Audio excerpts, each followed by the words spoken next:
house of prayer, I was inspired and a little bit distracted from my sacred phrase this morning during prayer, because I was thinking about, and in the house of prayer, for those of you that have been there, we have a sand pit in the middle of our prayer space, and we light a candle in the sand pit.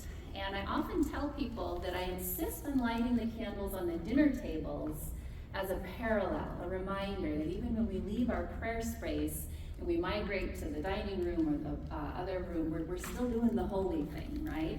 And so I had an image of us migrating over here to our tables as well. And we don't have candles, they're probably not allowed in a space like this nowadays. But for me, chanting has actually become a practice that helps to sort of bridge what we might perceive as gaps, or just the shifting of the places as we're navigating the holy. And so I'd like to offer a chant this morning. Some of you might be familiar with this word. It's a Hebrew word, and the word is hineni. Everybody want to say that with me? Hineni. It's one of those fun words in Hebrew, kind of like in Spanish, where you can kind of play on the meaning. So hineni is the way that God reveals to Moses when Moses says, "Where are you?" And God says, "Here I am." In that like full presence, big, permeating kind of way, which is different than another Hebrew word where you can say, "Yep, I'm here, I'm coming, I'm on my way," right? So like in Spanish, we say ser, yo soy, versus estoy, I am here, right? So I like to use this word hineni as a way of gathering ourselves, because so often we are coming from one place and trying to sort of arrive fully where we actually are. A little more visual.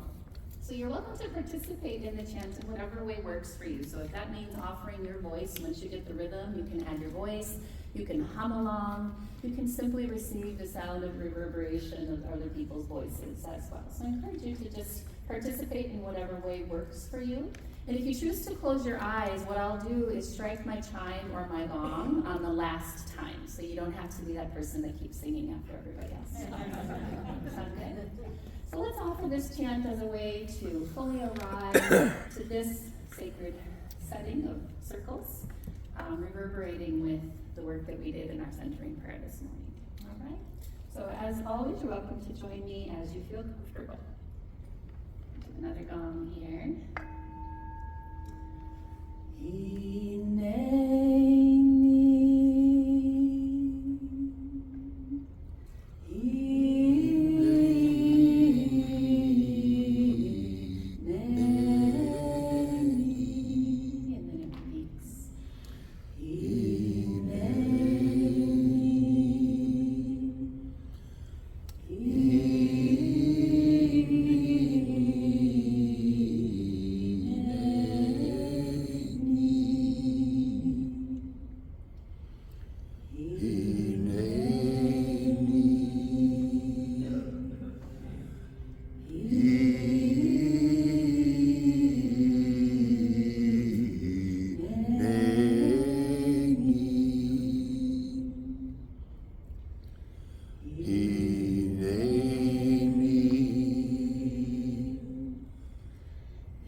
Pause there to enjoy that sweet contrast between sound and silence, keeping up in this work of opening our minds and our hearts and our senses.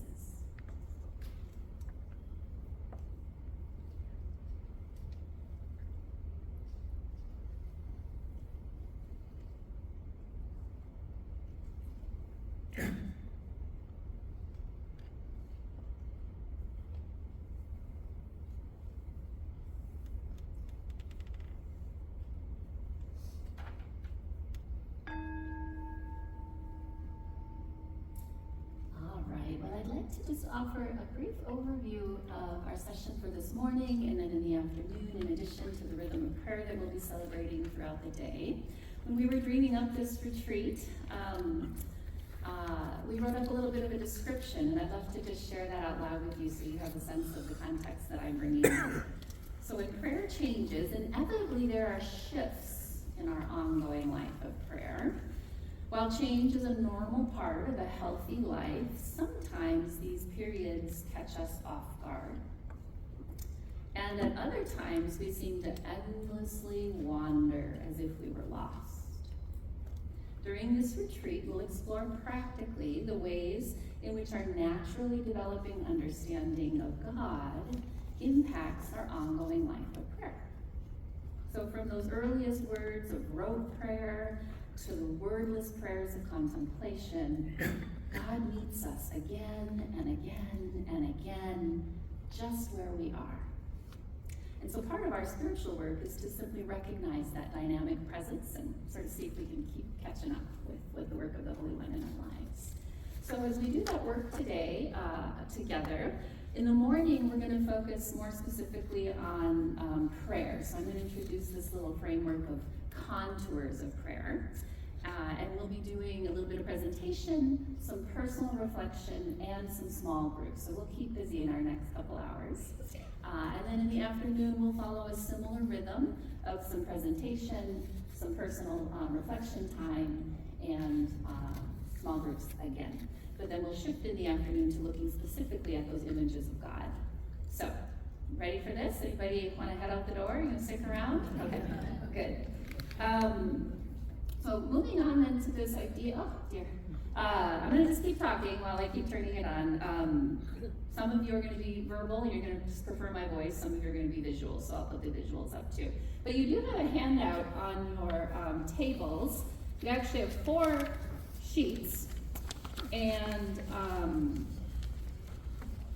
maybe just touch it every once in a while. I suppose I could touch it too with my little pointer. I tend to try to be low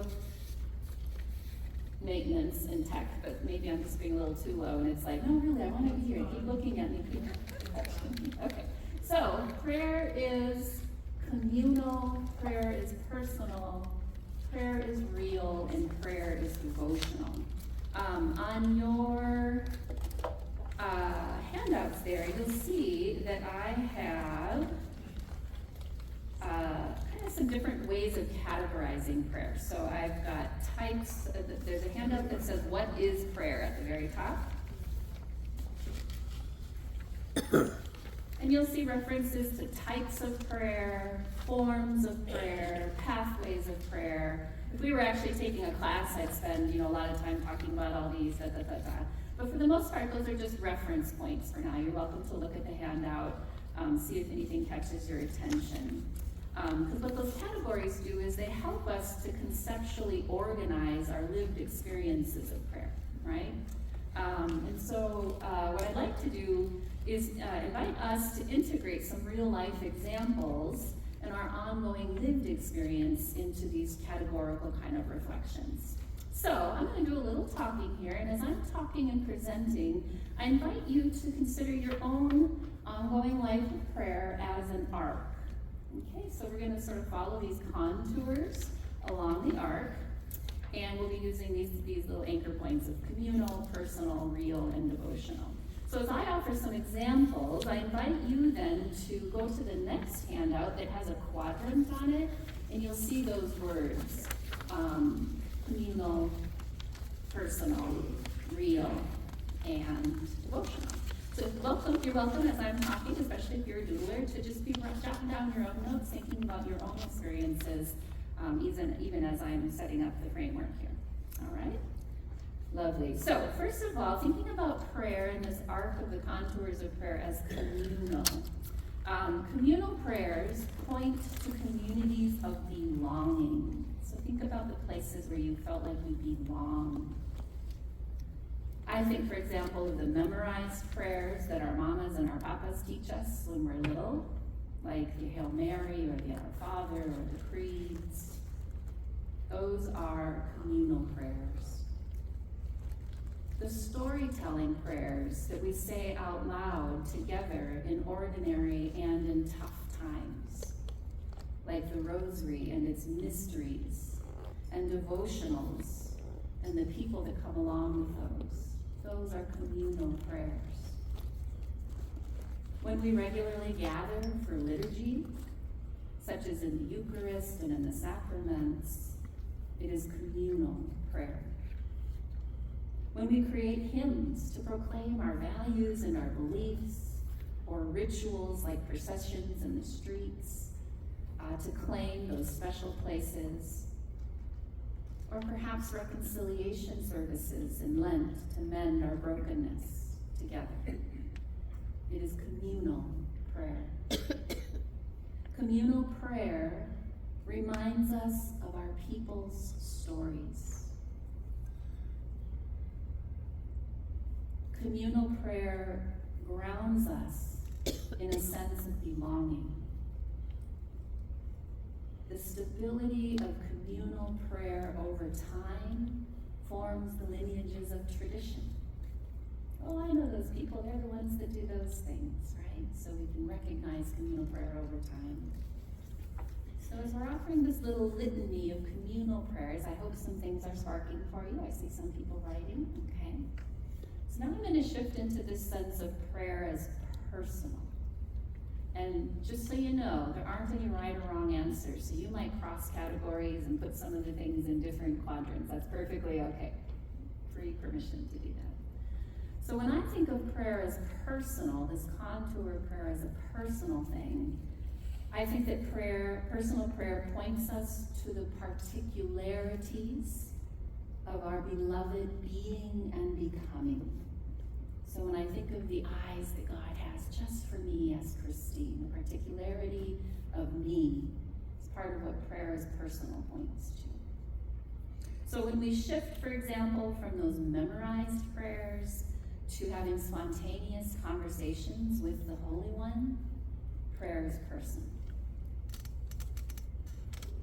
When we pause our study of sacred texts and we integrate our lived experiences into a prayerful reading of those same sacred texts in Lectio Divina, prayer is personal. When we write and write and write in the intimate space of journals, prayer is personal. When we find and follow our vocational path, prayer is personal. Prayer, in the personal sense, helps us to become who God has made us to be.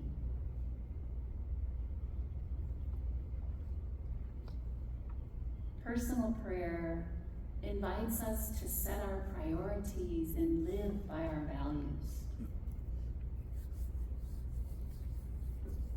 Personal prayer transforms particular people to participate in the reign of God. Is everybody feeling like you want to shine your light bright? Personal prayer, yes, here I am, showing up in the world. Okay, so let's shift now to prayer as real. You're going to hear the word really real a lot in this one, so keeping up with our litany here. Real prayers point to the impact of prayer as a real force in the world and on the cosmos. When breathing prayers calm our bodies and soothe our spirits, prayer is real. When our contemplation flows into an action for the sake of the common good, prayer is real. When we align our desires with God's desires for the well-being of others in petition or in intercession, regardless of whether we seem to get what we asked for or not, prayer is still real. When we sit in adoration or in silent stillness, and we feel a sense of presence, prayer is real. real prayer makes a real difference in real life, actually. Real prayer sends powerful forces of good and love into the expanse of the cosmos. Real prayer assures us that we are not alone and that we are capable of imitating God as we are made in the likeness and the image of the Holy One. And don't get so excited that you want to go out into the world and make a difference right now. We can do that a little bit later, right? So you feeling the realness of prayer? Are you having some memories, some experiences? Okay. Let's keep working here then on our litany. The next one is prayer is devotional.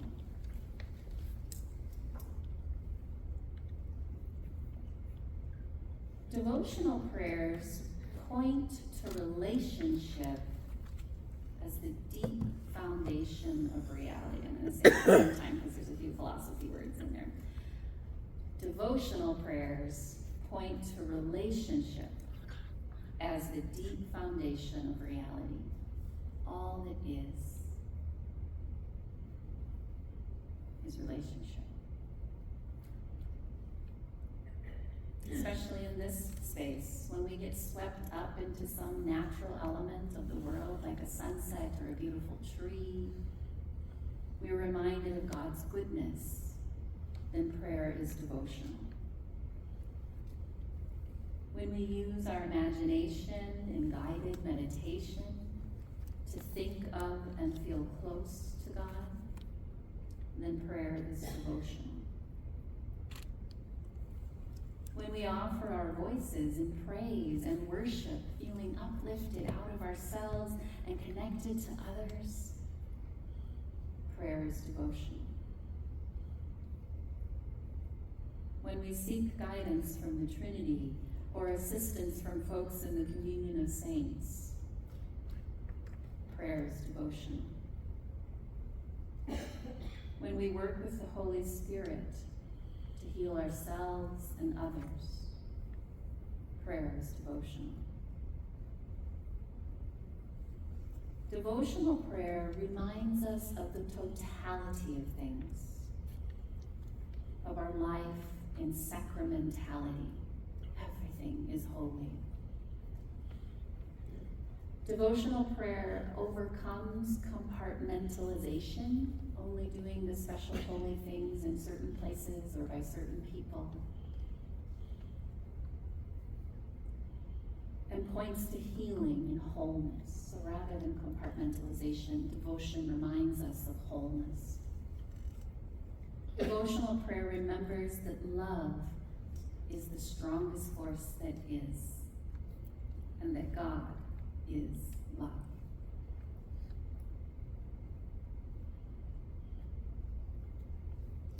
So I've invited you to sort of sit with some of your own experiences in this little litany of the contours.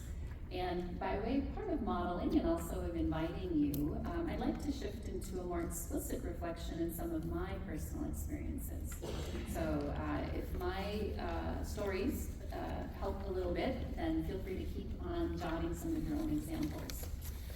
Some point to the communal belonging. I grew up in a Roman Catholic family within what I would call a lineage of Marian devotionalism. We participated regularly in the liturgical life of the church by going to Mass every week. Sometimes my mom said that she would sin in order to get us to Mass on time every week, right? So throughout elementary, middle, and high school, our family regularly prayed all the decades of the Rosary on a daily basis. And I learned in that period to use my imagination to make connections between the narratives of the mysteries and to my life experience. Even though our faithful adherence to common prayer had just as much to do with my mother's fear of not making it into heaven, the rhythms of our weekly Mass and our daily rosaries provided a stable and a contemplative container for me to belong in my childhood.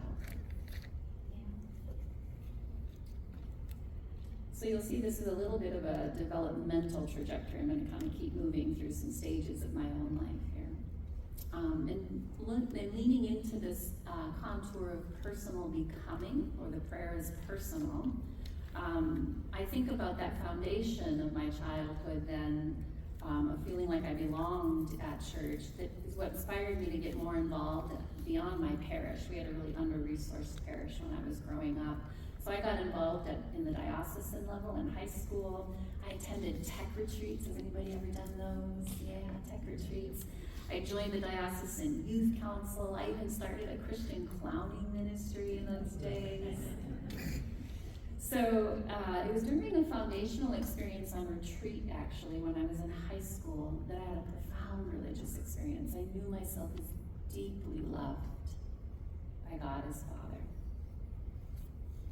And that then grew into a certainty that I knew I needed to study theology and go to a private school, because of course you can't do that at all the places, despite my single mother's disbelief that it would be possible to afford private school, right? But I just had this sense that deep love meant a call to study theology. So while studying at St. Ben's and St. John's eventually, I don't know if you have any Bennies or Johnnies out in the crowd today, my entire worldview flipped upside down. I chose to study theology and peace studies, so you can imagine all the things. Opening my mind and heart and my senses to the reality of capitalism, militarism, clericism, racism, ageism, all the isms just really shook me up when I was a young adult. And my prayer life shifted. Those daily devotional journaling sessions that I did twice a day during my first and second year of college, by the time I was a junior, that converted into barely being able to put bullet points in my journal. Things were just too fragmented, too turned upside down, right? So my prayers shifted. I noticed that I was less attracted to and moved by inspirational words, so I glossed over those previously sumptuous scripture readings. And in short, in the company of a lot of our spiritual masters who have gone before us, my prayer life dried up, shifted, kind of took a little break for a while. And at first I felt bad. I assumed that I wasn't doing something right. Remember, I had that mom that made sure we were going to get to heaven by doing all the things right. So luckily I was in a supportive spiritual environment where my mentors assured me that it was possible that that dry spell of prayer might actually be a sign of personal growth. And maybe, possibly, God was actually nudging me to keep growing in my prayer life, even as my worldview was shaking and shifting a lot, right? Yeah. Has anybody ever had an opportunity to have your worldview shaken up a little bit? Just thinking something small like the pandemic 5 years ago, a couple of opportunities in our lives, right? So, I'd like to shift gears to the contour of prayer is real. It took me years to reconstruct a consistent and regular prayer life. And I had to face my life as really real, so thinking about these real forces that are at work, at the same time that my heart was just aching for a sustaining and enriching prayer life. Life was just kind of tossing me all around. I kept finding all these circumstances where I was being forced to face my gifts and my limitations. I was just maturing, right? It's called life, right? But I dealt with, especially in that period of life, the busyness of life and those inconsistencies in the rhythms of my prayer. I was going back to school to study more theology and become a spiritual director. I got married, I started having kids. Somebody here reminds me of meeting me the first time with my belly full of baby. And so during that very busy time of a lot of things happening, I regularly felt like a hypocrite. Especially as a spiritual director in training, I'm going to companion others in their prayer life. And mine is all mucky and messy, right? I also a lot of times felt inadequate as a parent in responsibility of forming my children in a life of prayer, something that was so important to me, and yet the shifting and the changing of the contours made it hard to know how to form them in a life of prayer. So especially during that time, I was dabbling in prayer forms. You might recognize some of these on the handout. Things like Taizé, Ignatian contemplation, centering prayer, breath prayer, holy reading, loving kindness meditation, a little bit of all the things. So some of you tried these out too, right? Yep. We've got some dabblers probably here. Even a contemplative walk, right? As a way of responding to that deep yearning that I had amidst all those inconsistencies in that period of life. So that dabbling helped me to get through the period of intense fullness and busyness. But I got shook up again, pointing back to this idea of prayer as real in recent years, when somebody asked me something really simple. What is the point of intercessory prayer if you don't believe in a Santa God who rewards you when you are good and punishes you when you are bad? Has anybody ever asked that question or had somebody say, hey, spiritual director, hey, spiritual practitioner, why do you do it? Why pray? Why ask for things in prayer, right? So if prayer is prayer real if you don't get what you want from God? So through all the years, I hadn't really second-guessed intercessional or petitionary prayers. We did them every week at Mass. I sometimes was in charge of making them myself. And at the same time that I started to wonder, I had known prayer as really real when I noticed a sense of presence and silent sitting. So what I ended up doing was reframing petitionary prayer as real, not because I got what I wanted all the time or when I wanted it, but because the very interceding, in my interceding for the well-being of others, I was being shaped and formed. I was aligning my desires for goodness and for love in the world with God's desire for love and goodness in the world. Because we know that the will of God is always love. So if we think about that force of love as the most powerful force in the love, for all the contours and the changings, prayer can still be real even as it shifts and adapts. Okay, ready for one more here? One more category? The next one for me is holding this sense of prayer as devotional, with yet kind of another nuance in some of the contemplative circles that I spent more time in the most recent years with. So I put devotion alongside duality, or non-duality. In the most recent years, a number of folks in our, especially contemplative circles around the House of Prayer, the community members are helping me to stretch into this arc of prayer over time. So a lot of folks in our community are reading brilliant thinkers like Richard Rohr, Cynthia Bourgeois, Elia Delio, all the fancy folks that have the fancy words. Some of you are nodding, you've probably read these people. And the folks in our community are trying to integrate this reckoning of the teaching on non-duality, which of course a lot of our brothers in the Eastern traditions hold up quite comfortably, right? With the loving presence and action of a loving God. The doubts in this question sort of build up on those earlier questions about intercessions, right? But in this case, it's sort of a deeper and a wider question. How do I pray to God if I believe in and even sense the oneness of my relationship with God? How can I and God be one, but also two? Or not one and not two? If you go too far down these rabbit holes, you can easily spiral, right, into an endless navel-gazing head trip, right? So I don't recommend that, but it can be fun to kind of play with these paradoxical questions. And so in my case, I've been also more recently in my personal prayer, almost returning to some of the foundations that I think my mom sort of sprinkled in, and growing in a lot of awareness of those on the other side of the veil. And so that further complicates the questions for me. How do the many holy ones, those that are living, those that have gone before, and that theological notion of the communion of saints, how do the many holy ones fit in with the life of the Holy One? Right? Thinking again about oneness. So for now, the best response to this current paradox is to just sit in the mystery of unknowing. I might not have an exact answer to all those paradoxical questions, but I can sometimes sit with the unknowing through an embodied practice. And this is actually, I feel a little bit vulnerable sharing this out loud because I learned this from an energy teacher, but it's actually helping me with this question of oneness. So the paradox of sitting it most recently has become, okay, I'm just going to imagine diamonds is the image that we were given. And so my practice has recently, just a little addition to my morning ritual, is to stand here and say, all is one, and I draw a big diamond around myself. All is two, and I draw two little diamonds around myself. All is three.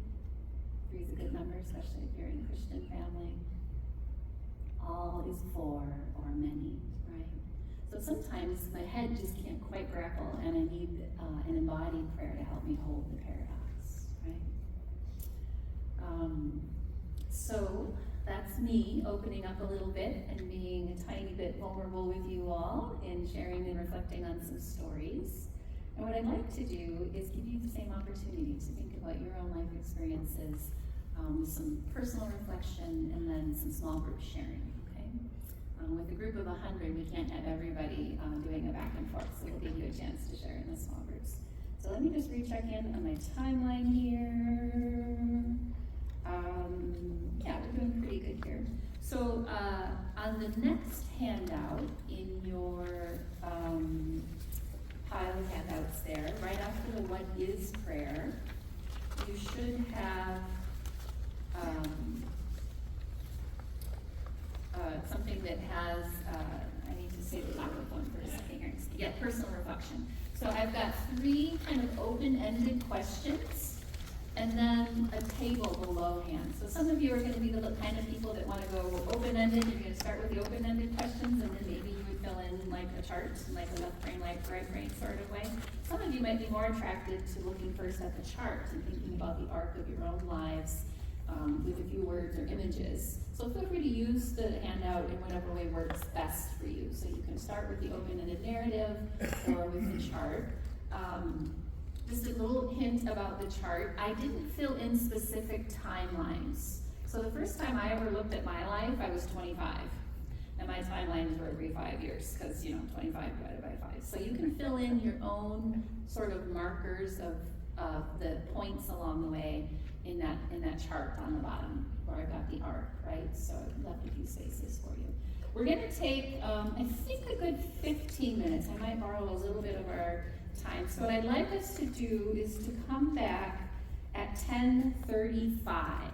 You're welcome to stay at the tables if you'd like to, but you can also move around the space. I will just give you a practical sort of channeling John vibe note here that I'd like you to be sure to come back right at 10:35 because we're going to get into small groups and I need all your bodies here to get that organized. So if you need a break before the official 11:25 break, feel free to take a few minutes in these 15 minutes to do a break. Okay, so we'll come back at 10:35. Blessings.